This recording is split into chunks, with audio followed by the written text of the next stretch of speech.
إن الحمد لله نحمده ونستعينه ونستغفره ونعوذ بالله من شرور أنفسنا ومن سيئات أعمالنا. من يهده الله فلا مضل له ومن يضلل فلا هادي له، وأشهد أن لا إله إلا الله وحده لا شريك له، وأشهد أن محمدا عبده ورسوله. يا أيها الذين آمنوا اتقوا الله حق تقاته ولا تموتن إلا وأنتم مسلمون. يا أيها الناس اتقوا ربكم الذي خلقكم من نفس واحدة وخلق منها زوجها وبث منهما رجالا كثيرا ونساء، واتقوا الله الذي تساءلون به والأرحام إن الله كان عليكم رقيبا. يا أيها الذين آمنوا اتقوا الله وقولوا قولا سديدا يصلح لكم أعمالكم ويغفر لكم ذنوبكم، ومن يطع الله ورسوله فقد فاز فوزا عظيما. أما بعد فإن خير الحديث كتاب الله، وخير الهدي هدي محمد صلى الله عليه وسلم، وشر الأمور محدثاتها، وكل محدثة بدعة، وكل بدعة ضلالة، وكل ضلالة في النار. أعوذ بالله من الشيطان الرجيم. بسم الله الرحمن الرحيم. قاف والقرآن المجيد. بل عجبوا أن جاءهم منذر منهم فقال الكافرون هذا شيء عجيب. أإذا متنا وكنا ترابا ذلك رجع بعيد. قد علمنا ما تنقص الأرض منهم وعندنا كتاب حفيظ. بل كذبوا بالحق لما جاءهم فهم في أمر مريج. أفلم ينظروا إلى السماء فوقهم كيف بنيناها وزيناها وما لها من فروج. والأرض مددناها وألقينا فيها رواسي وأنبتنا فيها من كل زوج بهيج. تبصرة وذكرى لكل عبد منيب. ونزلنا من السماء ماء مباركا فأنبتنا به جنات وحب الحصيد والنخل باسقات لها طلع نضيد رزقا للعباد وأحيينا به بلدة ميتا كذلك الخروج. وقال تعالى في مقام آخر: وما أمروا إلا ليعبدوا الله مخلصين له الدين. حمد و صلوات کے بعد گزشتہ خطبہ جمعہ سے پہلے والے جمعہ میں آپ حضرات کے سامنے شرک اصغر کے متعلق کچھ بنیادی اور اصولی باتیں رکھی گئی تھی، اور شرک اصغر کی بعض اقسام کا بھی آپ کے سامنے ذکر کیا گیا تھا. انہی میں سے ایک خطرناک قسم جو شرک اصغر کی ہے وہ اخلاص کے مقابلے میں ریاکاری، شہرت اور نیک عمل کے ذریعے سے دنیا طلبی کا شرک ہے یا دنیا طلبی کا گناہ ہے کہ ایک بندہ مومن اپنی نیکی کے ذریعے بجائے یہ کہ وہ آخرت طلب کرے، وہ اپنی نیکی کے عوض دنیا کا دلدادہ ہو جاتا ہے.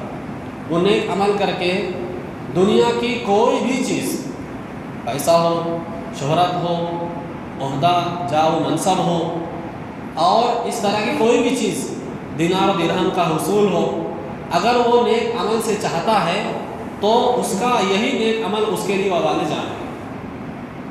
نبی کریم صلی اللہ علیہ وسلم کی اس سلسلے میں آپ تعلیمات دیکھیں تو آپ کو پتہ چلے گا کہ رسول اللہ صلی اللہ علیہ وسلم نے اپنی امت کے لوگوں کو اس سے باخبر فرمایا، اور جا بجا وقتاً فوقتاً آپ صلی اللہ علیہ وسلم نے اپنی امت کے لوگوں کو، بلکہ صحابہ کرام کو خصوصاً، اس سے بچنے کی آپ نے تاکید فرمائی اور اس کے نقصانات کی وضاحت فرمائی. رسول اللہ صلی اللہ علیہ وسلم نے ایک موقع سے ارشاد فرمایا تھا کہ شرک اصغر، شرک خفی جو ہے، یہ کالے پہاڑ پر کالی چوٹی کے چلنے سے بھی زیادہ باریک ہے. اب اگر رات کی اندھیاری ہو، پہاڑ کالا ہو اور اس پر کالی چوٹی چڑھے تو کیا ہم اس کالی چوٹی کو بآسانی پہچان سکتے ہیں؟ کیا ہم بآسانی اس چوٹی کو پکڑ سکتے ہیں، اس کی شناخت کر سکتے ہیں؟ ظاہر سی بات ہے کہ یہ اتنا آسان کام نہیں ہے۔ ایسے ہی آپ صلی اللہ علیہ وسلم نے فرمایا کہ شرک خفی کا جو معاملہ ہے، شرک اصغر کا جو معاملہ ہے، ایسا ہی ہے کہ جیسے کالے پہاڑ پہ کالی چوٹی چل رہی ہے کہ اس کو پکڑنا، اس تک پہنچنا، اس کی پہچان کرنا کتنا مشکل ہے۔ ایسے ہی نیک لوگ ایسے ہوتے ہیں جو اپنی نیکی کے ساتھ ساتھ شرک اصغر میں مبتلا ہو جاتے ہیں اور ان کو کبھی کبھی اس کا احساس نہیں ہوتا۔ اور ایک بات آپ کو بتاتا چلوں کہ اس امت میں رسول اکرم صلی اللہ علیہ وسلم کی بعثت سے لے کر جس دن قیامت کے کبریٰ قائم ہوگی، جس دن قیامت کبریٰ قائم ہوگی، امت کے لیے سب سے بڑا فتنہ کون سا ہے؟ سب سے بڑی آزمائش کون سی ہے؟ تو اللہ کے رسول صلی اللہ علیہ وسلم نے بیان فرمایا، صحیح مسلم میں حضرت عمران بن حسین کی روایت میں ہے کہ اللہ کے رسول فرماتے ہیں کہ دجال کا جو فتنہ ہے، یہ فتنہ اس امت کا سب سے بڑا فتنہ ہوگا، سب سے بڑی آزمائش ہوگی۔ ایک شخص جو زندگی بھر نماز پڑھتا رہا، زندگی بھر نیکیاں کرتا رہا اور اچھے اچھے اعمال کرتا رہا، وہ بھی دجال کی فتنے سے متاثر ہو سکتا ہے، اس کے امکانات موجود ہیں۔ اسی لیے تو کہا گیا کہ سب سے جو بڑا خطرہ ہے، فتنہ ہے میری امت کے لیے، وہ دجال کا فتنہ ہے۔ ہر فرض نماز میں دعا سکھلائی گئی، اللہم انی اعوذ بک من فتنۃ المسیح الدجال، اے اللہ میں تیری پناہ طلب کرتا ہوں دجال، مسیح دجال کے فتنے سے۔ جب وہ آئے گا تو اس کی کرامات دیکھ کر اور اس کے چمتکار دیکھ کر لوگ متاثر ہوں گے اور اس کو اللہ کو چھوڑ کر اس کو رب تسلیم کر لیں گے، چھوٹی بات نہیں ہوگی۔ اتنا بڑا فتنہ اس امت کے لیے ہے۔ اب اللہ کے رسول صلی اللہ علیہ وسلم کی اس حدیث کو سامنے رکھیے جس میں آپ فرماتے ہیں کہ کیا میں تم کو مسیحی دجال سے بھی زیادہ بڑے اور خطرناک فتنے کی خبر نہ دوں؟ صحابہ کرام نے کہا اللہ کے رسول کیوں نہیں؟ آپ نے فرمایا وہ الشرک الخفی، وہ پوشیدہ شرک ہے، شرک خفی ہے۔ پھر اس کی وضاحت فرمائی کہ میرے بارے میں، میرے صحابہ تمہارے بارے میں مجھے سب سے زیادہ جس چیز کا خوف ہے، جس چیز کا خوف ہے وہ شرک خفی ہے۔ مسیحی دجال سے بھی زیادہ آپ نے فرمایا اس کا خوف ہے مجھے، اور وہ کیا ہے کہ آدمی نماز پڑھے تو اپنی نماز کو اس لیے مزین کرے، اچھا بنائے کہ کوئی اسے دیکھ رہا ہے۔ یہ آپ نے صرف ایک چھوٹی سی مثال بیان فرمائی کہ آدمی نماز پڑھتا ہے تو کوئی اسے دیکھ رہا ہے تو نماز کو اچھا بناتا ہے کہ وہ مجھے دیکھ رہا ہے تو نماز کو اچھا بناؤ، یہ ہے شرک اصغر۔ لیکن اس کی بہت سی اقسام ہیں۔ ایک شخص رات کو تہجد کی نماز پڑھے، پھر دن میں دوستوں میں بیٹھے تذکرہ کرے اس طریقے سے کہ آج رات تو بڑی ٹھنڈک تھی، رات میں 3 بجے تقریباً بارش ہوئی، جب میں تہجد کی نماز کے لیے اٹھا۔ تو آپ بتانا چاہتے ہیں کہ آپ تہجد کی نماز کے لیے اٹھے تھے؟ سوچئے، آج تو فلاں دن ہے، میں نے نفلی روزے رکھے۔ کسی کے دل کا حال ہم بیان نہیں کر سکتے، لیکن یہ چیزیں ایسی ہیں جو بندے کو یہی شرک اصغر کی طرف لے کر جاتی ہیں کہ دھیرے دھیرے بندہ اپنی نیکیوں کا بیان لوگوں میں شروع کرتا ہے کہ میں تو اتنا نیک اور پارسا آدمی ہوں۔ قرآن کہتا ہے فَلَا تُزَكُّوا أَنفُسَكُمْ هُوَ أَعْلَمُ بِمَنِ اتَّقَىٰ، اپنی پاکیزگی پارسائی تم اپنی زبان سے بیان مت کرو، اللہ جانتا ہے تم میں کون متقی آدمی۔ تمہارے دل کے چھپے ہوئے خیالات کو، جہاں پیدا نہیں ہوا جو خیال، اللہ کو اس کا علم ہے، تم کیوں بتاتے ہو تم کتنے پارسا کتنے نیک ہو؟ اللہ کو علم ہے اس کا۔ تو یہ ہے کہ بندہ نماز پڑھے، روزہ رکھے، عبادت کرے، کوئی بھی نیک عمل کرے، کوئی بھی نیک عمل کرتا ہے، میں مثال نہیں دینا چاہتا، اگر وہ سبحان اللہ کہتا ہے، اگر اس کو سبحان اللہ کہنے میں کہیں بھی ریاکاری کا شائبہ پایا گیا، لوگ مجھے اچھا کہیں، لوگ مجھے نیک کہیں، میں مسجد میں آ رہا ہوں، نماز پڑھ رہا ہوں، کچھ اور کام کر رہا ہوں، کسی نے مجھے برا بول دیا، گھور کے دیکھ لیا تو مسجد چھوڑ دوں، ناراض ہو جاؤں؟ آپ اللہ کا بگاڑ لیں گے کچھ؟ کس کے لیے کر رہے ہیں آپ؟ رسولوں نے کہا تھا کہ ان اجری الا علی اللہ، ہم جو توحید کی دعوت دے رہے ہیں، ہم تم سے کوئی اجر نہیں چاہتے، کوئی بدلہ نہیں چاہتے تم سے، ہمارا اجر اللہ کے ذمے ہے۔ جب بندہ یہ احساس پیدا کرتا ہے کہ میرے عمل کا اجر اللہ کے ذمے ہے، اللہ کی مدد اس کو ڈھانپ لیتی ہے، کہیں رسوا نہیں کرے گا اللہ تعالیٰ، ہر جگہ سرخرو یا بلندی عطا فرمائے گا۔ دنیاوی اعتبار سے آزمائشیں تو آ سکتی ہیں، اہل ایمان کے لیے تو آزمائش تو ان کی زندگی کا حصہ ہے، آزمائش سے تو گناہ جھڑتے ہیں، آزمائش سے تو بندہ اللہ کے قریب ہوتا ہے، آزمائش سے تو بندہ نیکی کی طرف لپکتا ہے، آزمائش کی وجہ سے تو بندے کو اللہ کی بندگی کا کہ میں وہ اللہ کا بندہ ہے اور اللہ اس کا معبود ہے، اس کا احساس اور شعور تازہ ہوتا ہے، اس کی روح کو اللہ تبارک و تعالیٰ تازہ اور تر و تازہ اور کشادہ کر دیتا ہے، اس لیے کہ وہ بندہ اللہ کے لیے مخلص ہے۔ کتنے فائدے ملتے ہیں اس کے۔ سب سے بڑا ایک مسلمان کے لیے شر کون سا ہے؟ کون سا شر ہے سب سے بڑا؟ شیطان۔ کہا کہ ان الشیطان لکم عدو فاتخذوہ عدوا، شیطان تمہارا کھلا دشمن ہے، اس کو دشمن تسلیم کرو، اس کو دشمن ہی مانو۔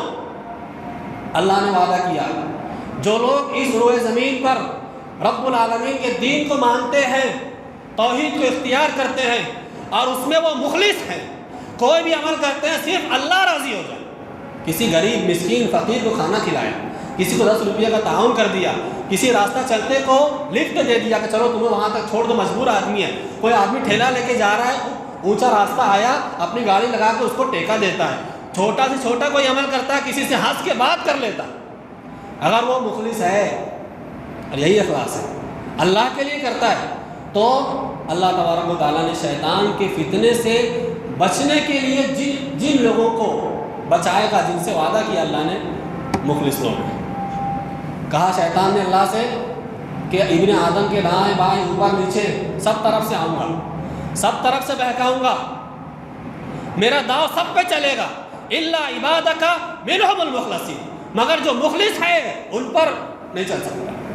اللہ نے فرمایا کہ جو میرے مخلص بندے ہیں ان پر تیرا داؤ نہیں چلے گا، تیری شرارتیں، تیرا شر، تیری جو خباثتیں ہیں وہ ان سے میں بچاؤں گا میرے مخلص بندوں کو۔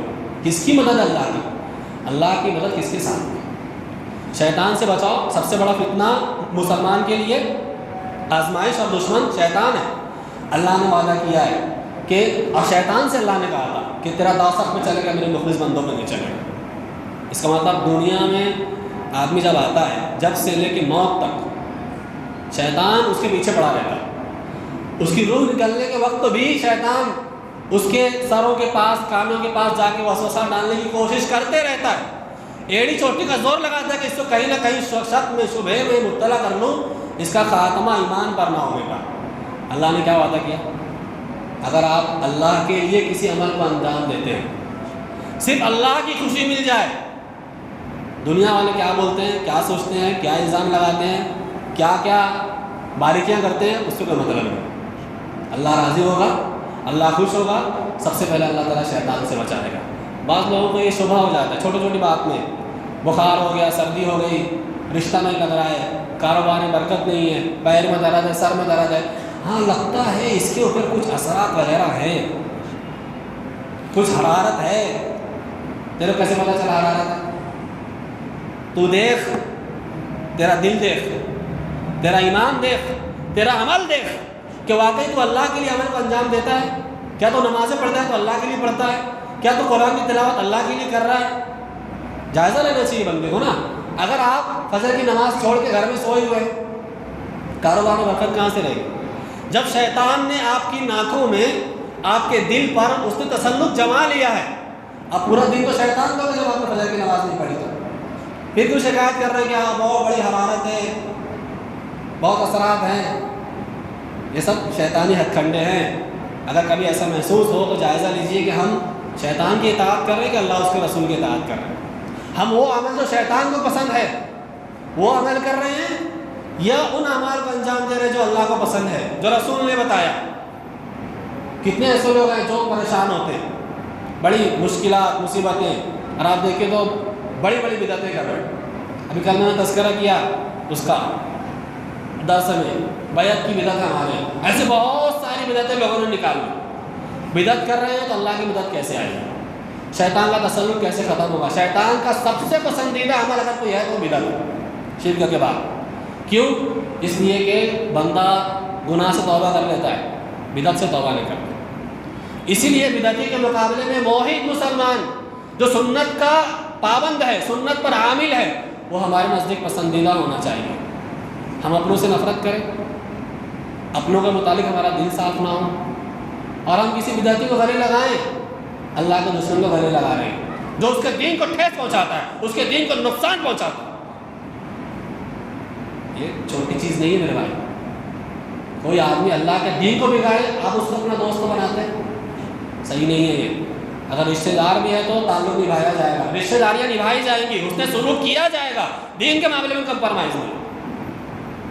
بتایا گیا کہ شیطان کا تسلط ختم ہوگا، اس کے شر سے اللہ بچائے گا جب آپ اپنے عمل میں مخلص ہیں۔ تو کچھ بھی مسئلہ ہے، آپ کے یہاں برکت نہیں ہے، کچھ مسائل ہو رہے ہیں، مسلسل بیماریاں ہیں، خیر و برکت سے محرومی ہے، جائزہ لینا پڑے گا آپ مخلص ہیں کہ نہیں، آپ کے عمل میں اخلاص ہے کہ نہیں۔ اگر نہیں ہے اور آپ کو احساس نہیں ہے تو یہ کسی عذاب سے کم نہیں ہے کہ کسی بندے سے اللہ تعالیٰ اخلاص کی توفیق کو چھین لے۔ اس سے بڑا عذاب دنیا میں کیا ہو سکتا ہے بتائیے؟ تو آدمی بھوکا رہ لے چلے گا، پیاسا رہ لے چلے گا، فاقہ کر لے چلے گا، ننگا رہ لے چلے گا، اخلاص نہیں ہے زندگی نہیں گزر سکتی۔ اسی لیے صحابہ کرام اللہ کے نبی صلی اللہ علیہ وسلم دعا کیا کرتے تھے کہ اللہ تعالیٰ ہم کو ہمارے عمل میں مخلص بنا لے۔ ابراہیم علیہ السلام نے خانہ کعبہ کی تعمیر اپنے ہاتھوں سے رکھی، اللہ کی اس عظیم الشان گھر کو تعمیر کیا، تعمیر کرتے کرتے رب العالمین سے کہتے ہیں ربنا تقبل منا انک انت السمیع العلیم، ہمارے پروردگار ہم سے ہماری عبادات کو تو قبول کر لے۔ یہی تو مطلوب ہے ہماری زندگی کا، یہی نبوی مشن ہے، یہی انبیاء کی تعلیم ہے کہ کوئی سبحان اللہ بولو، زندگی میں ایک مرتبہ کا سبحان اللہ قبول ہو گیا، انشاءاللہ نجات ہو جائے گا۔ اور اگر ایک گناہ کے معاملے میں پھنس گئے تو گڑبڑ ہے۔ حقوق اللہ حقوق العباد دونوں کلیئر ہونا چاہیے۔ آپ نماز پڑھے روزہ رکھے بہت کریں، حقوق العباد کلیئر نہیں ہے، بیوی کو ستا رہے ہیں، بچوں کی تربیت نہیں کر رہے ہیں، گھر والوں کے متعلق جو ذمہ داریاں ہیں کہ بھائی ان کو کما کے دیا جائے، ہمارے نوجوان ذمہ داریوں سے پیچھے بھاگتے ہیں، گھر میں فاقہ ہو رہا ہے، گھر والے پریشان ہیں، نوجوان کام نہیں کرنا چاہتا، آپ ذمہ داری کو نہیں ادا کر رہے ہیں، حقوق العباد کو نہیں ادا کر رہے ہیں۔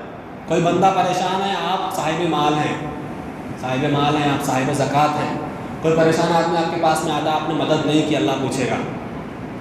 آپ کسی جگہ رہتے ہیں، پڑوسی آدمی ہیں، اگر پڑوسی آدمی بھوکا رہ گیا، بھوکا سو گیا، اللہ پوچھے گا میں بھوکا تھا قیامت کے، تو نے دنیا میں کھانا ہی نہیں کھلایا، میں برہنہ تھا، تو نے کپڑا نہیں پہنایا۔ بندہ پوچھے گا رب العالمین تیرا بھوکا رہنا، تیرا ننگا رہنا کیا معنی رکھتا ہے؟ تو پاک ہے ان سب چیزوں سے، کھانے پینے سے، کپڑے سے۔ تو اللہ تعالیٰ کہے گا میرا بندہ تیرا پڑوسی تھا، وہ بھوکا تھا، تو نے اسے کھانا نہیں کھلایا، وہ ننگا تھا، کپڑے نہیں تھے اس کے پاس، عید میں تو نے 4 سوٹ سلائے، بقرعید آئی تو نے بڑے بکرے ذبح کیے، تیرا پڑوسی بھوکا تھا۔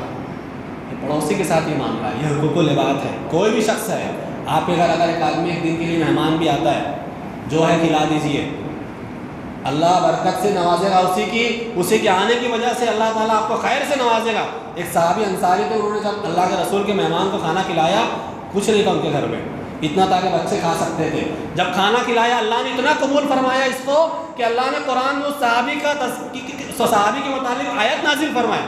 اب قیامت تک جتنے لوگ تلاوت کر رہے ہیں، کیا اس صحابی کو ثواب نہیں ملے گا؟ ہم ذکر کر رہے ہیں خطبہ جمعہ میں، آپ کیا ذکر خیر نہیں ہے؟ کیوں ملا؟ اپنے گھر لے گئے، بیوی سے کہا کہ بھوکے سو جاؤ، بھوکا میں بھی رہوں گا، میرے بچے تڑپتے بھوکے رہیں گے۔ وہ تڑپتے ہوئے سو گئے، روتے روتے مہمان کو کھانا کھلایا کہ اللہ کے رسول کا مہمان۔ کون سا دین جانتے ہیں ہم لوگ؟ سوچیے تھوڑی دیر کے لیے، چھوٹی چھوٹی چیزوں میں ہمارے یہاں بڑے بڑے مسائل پیدا ہوتے ہیں۔ اگر اخلاص ہوگا، اللہ کے لیے کر رہے ہیں، اللہ دے گا۔ جو بندہ اللہ کا ہو کر رہا ہے اللہ کہیں رسوا نہیں کرے گا، یقین جانے۔ رسول اللہ صلی اللہ علیہ وسلم، حضرت ابراہیم، سارے انبیاء جب لوگ ان کے مخالف ہوئے، انبیاء مخلص تھے۔ انبیاء کیا تھے؟ مخلص تھے۔ اللہ نے کہیں رسوا کیا؟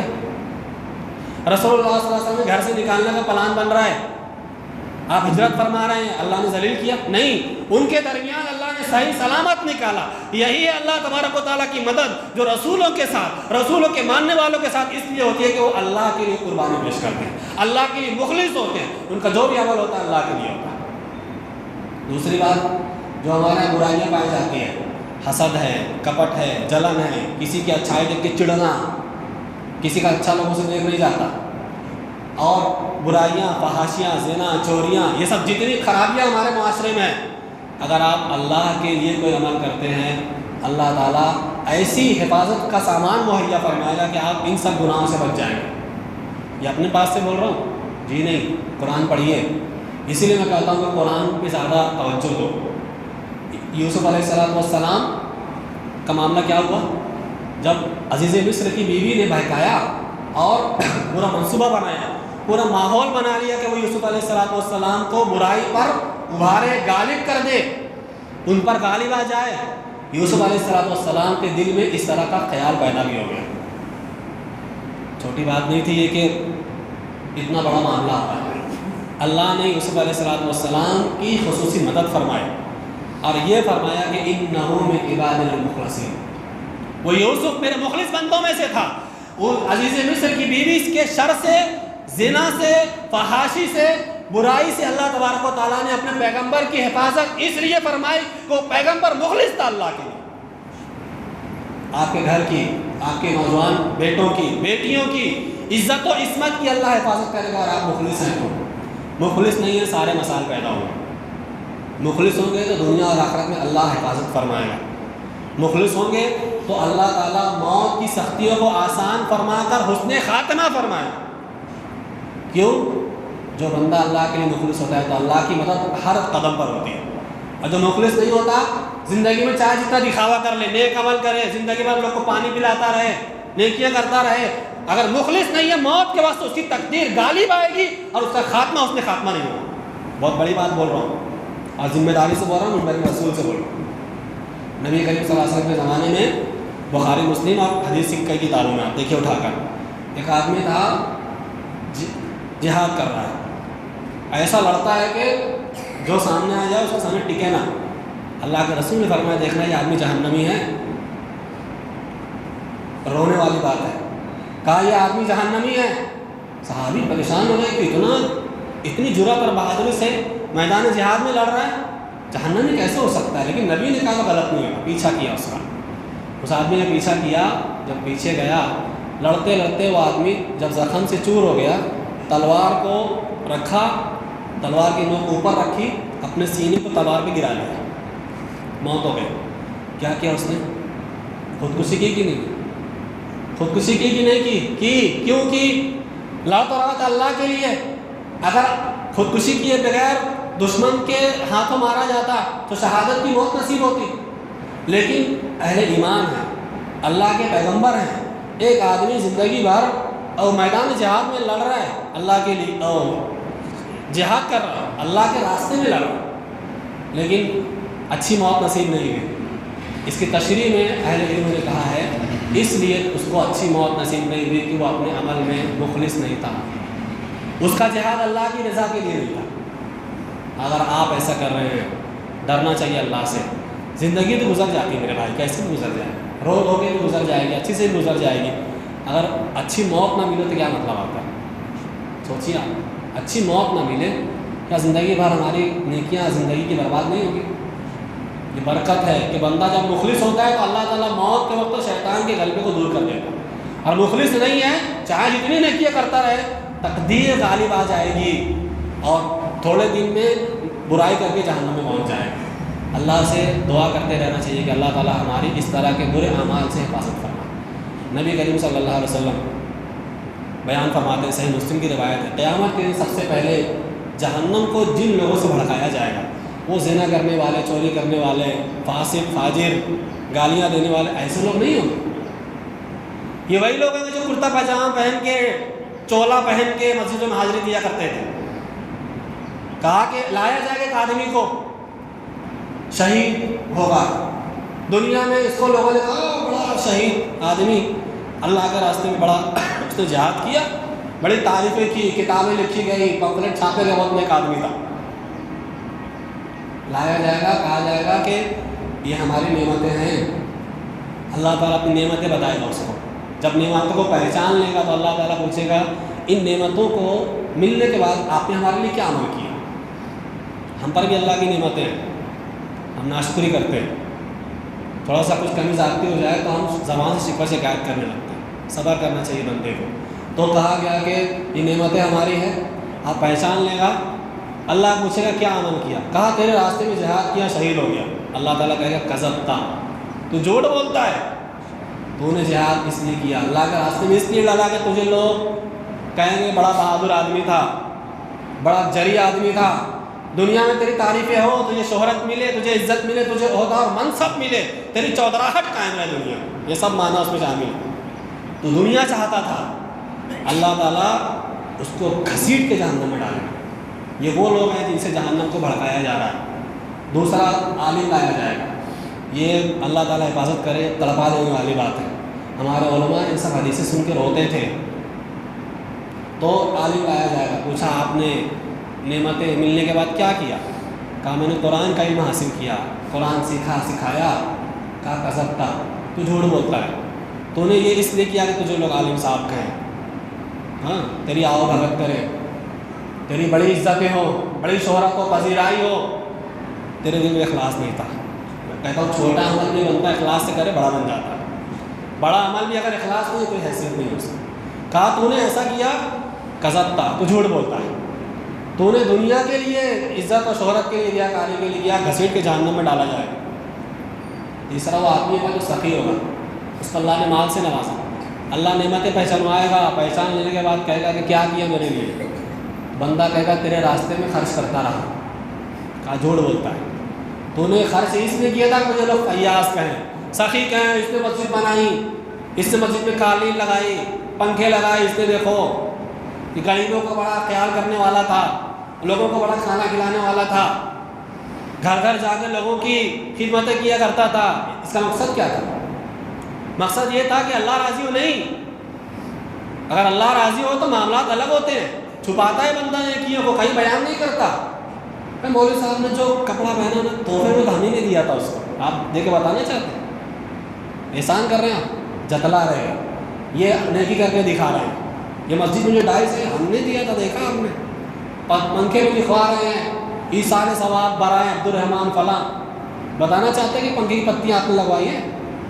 چھوٹا چیز نہیں ہے میرے بھائی، ہے یہ جہنم میں جانے کا سبب ہے۔ نیکی کر دریا میں ڈال، نیکی کر آگ میں جا، وہ دریا میں ڈال والا بھی چلو دریا میں پانی میں جا رہا ہے، یہاں نیکی کر رہا ہے جہنم میں جا رہا ہے۔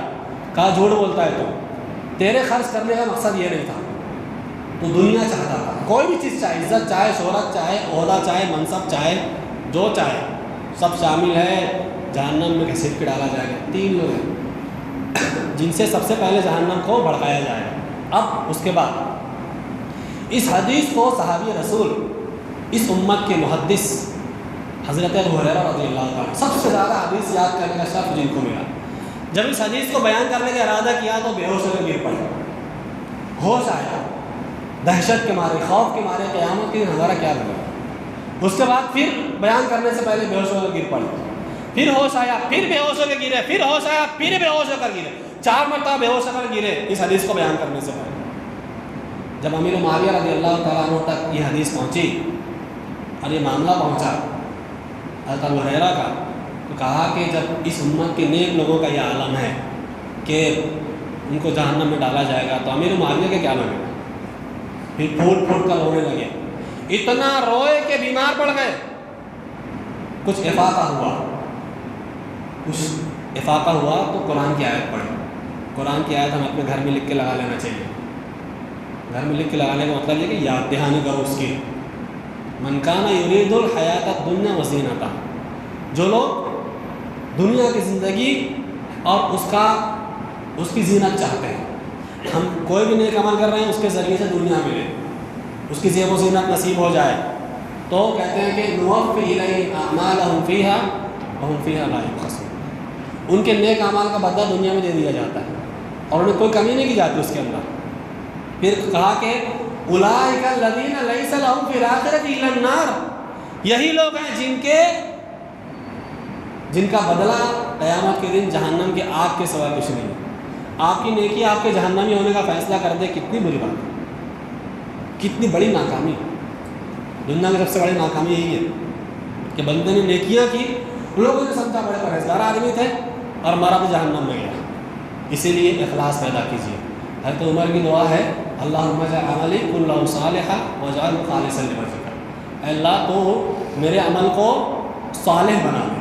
ہمیں قرآن میں حکم دیا گیا ہے کہ عمل کرو نہیں، عمل صالح کرو۔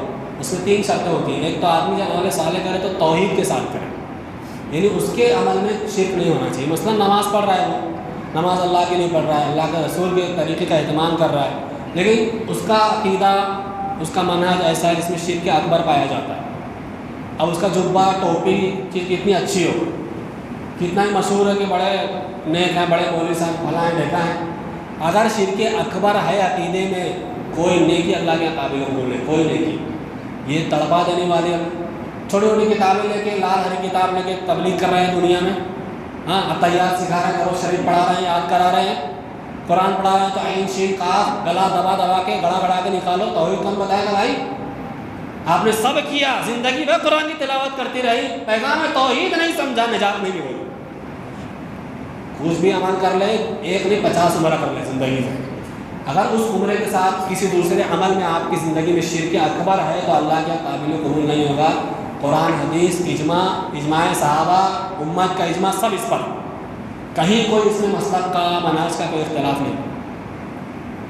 شرک اکبر نہیں ہونا چاہیے۔ آپ عمل کر رہے ہیں تو شرک اصغر بھی نہ ہو، شرک اصغر کے وہی دکھانے کے لیے، اللہ کے لیے کریں، کوئی بھی عمل کریں۔ اس کے بعد رسول اللہ صلی اللہ علیہ وسلم کی اطاعت ہونی چاہیے۔ پہلا آپ شرک نہ کریں، دوسرا رسول اللہ صلی اللہ علیہ وسلم کی اطاعت کریں۔ کوئی بھی عمل کرے تو نماز پڑھے، روزہ رکھے، حج کرے، دیکھنا پڑے گا آپ کیسا عمل کریں۔ دادی والی نماز، نانا والی نماز جیسے ہمارے مولوی صاحب نے بتایا ہوا ایسا نہیں چلے گا۔ آج حدیث کی کتابیں موجود ہیں، صحیح علماء موجود ہیں، آپ کو پوچھنا پڑے گا یہ عمل میں کیسے کروں۔ اور افسوس کی بات ہے کہ اس مقام کو سمجھنے کی ضرورت ہے کہ اگر علماء نہ ہو تو آپ قرآن حدیث کو نہیں سمجھ سکتے، لہٰذا علماء کے مقام و مرتبے کو پہچاننا بھی ہمارے لیے ضروری ہے۔ تو کہا گیا کہ دوسری چیز رسول اللہ صلی اللہ علیہ وسلم کی اطاعت، اور تیسری چیز ہے اس عمل میں اخلاص کا ہونا۔ اگر یہ 3 شرطوں سے کوئی ایک شرط ختم ہو جائے گا، وہ عمل اللہ کے یہاں قابل قبول نہیں ہوگا۔ اور اگر آپ چاہتے ہیں کہ آخرت میں آپ کو نیک لوگوں کا ساتھ ملے، آپ قرآن کی آیت پڑھتے ہیں نا، وَمَن يُطِعِ اللَّهَ وَالرَّسُولَ فَأُولَٰئِكَ مَعَ الَّذِينَ أَنْعَمَ اللَّهُ عَلَيْهِم مِّنَ النَّبِيِّينَ وَالصِّدِّيقِينَ وَالشُّهَدَاءِ وَالصَّالِحِينَ وَحَسُنَ أُولَٰئِكَ رَفِيقًا، کہ جو لوگ اللہ اس کے رسول کی اطاعت کرتے ہیں، ہاں تو انعم اللہ علیہ، اللہ نے وَمَن يُطِعِ اللَّهَ وَالرَّسُولَ فَأُولَٰئِكَ مَعَ الَّذِينَ، یہی وہ لوگ ہیں جس نے اللہ اس کے رسول کی اطاعت کی، تو یہی وہ لوگ ہیں انعم اللہ، جن پر اللہ نے انعام فرمایا، من النبیین، انبیاء میں سے، والصدیقین، صدیقین میں سے، والشہداء، شہداء ہیں، والصالحین، صالحین ہیں، وحسن اولئک رفیقا۔ یہ جو رفاقت ہے اللہ اور اس کے رسول کی اطاعت کی بنیاد پر جو بندے کو انبیاء اور صدیقین کے طریقے پہ چلنے کا شرف ملتا ہے، اور قیامت کے دن اللہ تعالیٰ انہی لوگوں کے ساتھ جگہ عطا فرمائے گا، یہ صرف اخلاص کی بدولت ہوگا، صرف اور صرف اخلاص کی بدولت۔ لہٰذا عمل کو شرک سے پاک کیجیے، عمل کو خالص اللہ کے لیے بنائیے، اور اس عمل میں اللہ اور اس کے رسول کی آپ اطاعت کیجیے، دنیا بھی سنور جائے گی اور اللہ تعالیٰ آخرت کو بھی سنوار دے گا۔ اور اگر اس فتنے میں مبتلا ہو گئے کہ اگر آپ نے کوئی نیک عمل کیا اور اس سے آپ آخرت نہیں چاہتے، تو آپ کی دنیا بھی برباد ہے، آخرت بھی برباد ہے۔ دنیا کو بنانے کا مقصد یہ ہے کہ بندے اللہ کی عبادت کریں، اس کی عبادت اور اس کی اطاعت میں اللہ کو خاص کریں۔ اللہ تعالیٰ نے تورات اور انجیل کے اندر یہود اور نصارہ کو اس بات کا حکم دیا تھا، وَمَا أُمِرُوا إِلَّا لِيَعْبُدُوا اللَّهَ مُخْلِصِينَ لَهُ الدِّينَ، کہ آپ دین کو اللہ کے لیے آپ خالص کیجیے۔ صرف دینداری کا چولا پہننا یہ کافی نہیں ہے، اصل دیندار ہونا آپ کا دل صاف ہو، آپ دل سے دیندار ہو تو اس کے اعضاء و جوارح پر اچھے اثرات نظر آتے ہیں، بندہ نیک انسان بنتا ہے، اچھے اخلاق کا حامل بنتا ہے۔ دنیا میں جتنی خوبیاں ہو سکتی ہیں اللہ تعالیٰ ان خوبیوں کا بندے کو مالک بنا دیتا ہے، ان خوبیوں کو پیدا فرما دیتا ہے، صرف اس توحید اور توحید میں اخلاص کی بدولت۔ اور اگر اس کے بالمقابل شرک ہوتا ہے، شرک اصغر ہوتا ہے، اور آدمی شرک اصغر کرتے کرتے اگر مر گیا تو ہمیشہ کی جہنم تو نہیں ملے گی، لیکن وہ بغیر توبہ کے معاف نہیں ہوتا، قبر میں مشکلات پیدا ہوگی، قیامت کے دن کی مشکلات پیدا ہوگی، اب بندے کو اس کو جھیلنا پڑے گا۔ اللہ رب العزت سے ہم دعا کرتے ہیں کہ اللہ تبارک و تعالیٰ ہمیں اخلاص کی دولت سے مالا مال فرمائے، اللہ تعالیٰ ہمارے گناہوں کو معاف فرمائے، ہمیں دنیا اور آخرت کی سعادت اور کامیابی کے لیے ہم نے جو بھی کوشش کی ہے اللہ تعالیٰ اسے قبول کرے، اس میں برکت عطا فرمائے، اور ہم کو دنیا اور آخرت دونوں جگہ کامیابی عطا فرمائے۔ آمین وآخر دعوانا